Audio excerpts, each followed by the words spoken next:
पेरूची बाग आहे आणि विशेष म्हणजे ज्या पद्धतीने आपण सर्वजण आवडीने पेरू खातोय, आमचा एक मोती आहे, त्याला आम्ही पेरू खायची सवय लावली. चला बघूया.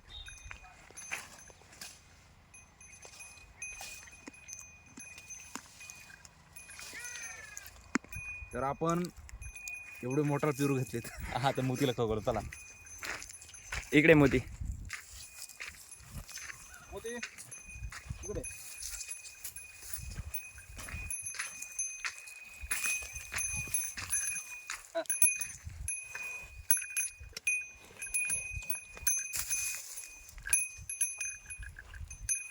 बघा कशा पद्धतीने अगदी माणसासारखं खेळला का नाही. बघ पकडे,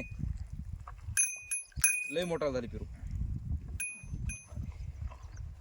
पहिला सरला नाही.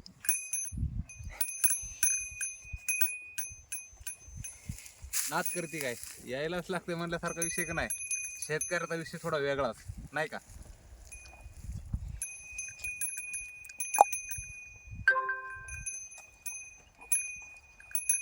ते बंद कर.